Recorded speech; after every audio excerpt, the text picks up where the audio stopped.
So for this writing challenge, I'm just going to walk through the 5 prompts that you can choose from and how you might tackle each of those prompts. And you can look at the timestamps below. I think it'll let you skip ahead to the prompt that you're wanting to choose. And so I'm just going to start with in the top left and work my way down and across. So for the Insta-poets, it says to analyze one of the Insta-poets and his or her work. Which poet did you think was the best or most interesting or the worst, and why? Analyze specific examples of his or her poetry. So for this particular prompt, you might pull from your work on the Padlet that you did in order to think about the Insta-poets, right? I could see you starting this one with some broad context about Insta-poets or about the life of one of the Insta-poets you're going to look at. And then you'll move us from that broad context to the specific examples of their work. And you might look at 2 or 3 of their poems, and that will help you to articulate what's good or what's bad about their work. Okay, so I could easily see you, even including 2 or 3 images of the poems that you wanted to consider from that poet in order to talk about them. So again, we're moving from broad to specific, and that's the way your analysis would work, I think, no matter which prompt that you choose. All right, for the second prompt on popular music, this one says to analyze a popular artist whose song lyrics you would consider poetry. Demonstrate why. You may use Kendrick Lamar if you have a strong view about his lyrics. Who is the voice of this generation? Again, this one matches up to the Padlet from last week, and you could use your thinking from it in this one. But again, you would start, I think, kind of broadly. Maybe you think about popular music more broadly, or Kendrick Lamar, or the specific artist you wanted to do. And then you're going to move to the specifics of their work in order to make your case. So if I was going to talk about, Bob Dylan's lyrics are really poetic, I could do that at the beginning, but then I've got to move to the specifics. And I would show you maybe like the lyrics to Shelter from the Storm, which you should check out this week. And then at the end, you could broaden back out to how those lyrics help prove that broader point that he is particularly poetic. You could also approach it from the last question, that angle of who's the voice of this generation. So that becomes kind of an argument that you would then move into supporting by analyzing their actual work. Okay.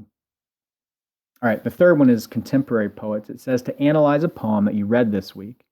See the poetry analysis task. It can be the one you submitted or a different one, but you're moving from context to choices to effects to purpose. You're basically following the outline of that task. And so depending on what kind of work you did there, you could easily bring in those sentences that you built and follow that pattern. Okay. But here's the broad context of the poem, and then you dig into one poem. Here are the choices that are made. Here's why those choices were made. They build this effect or tone, and they help achieve this particular purpose. And if you want to include your statement about relevance, you could. So you've got good thinking done about one of those poems, and you could just translate it here into a more complete thought. Or you could pick a different poem that you didn't do on the task and dig into it. All right. Up here is a broader question about poetry. And this is our essential question, one of them for these couple of weeks. Is poetry more or less relevant in the age of Instagram and social media, in the age of quarantine? And then which examples can you offer as proof to support your analysis? So again, you would start broadly with a statement about relevance or irrelevance.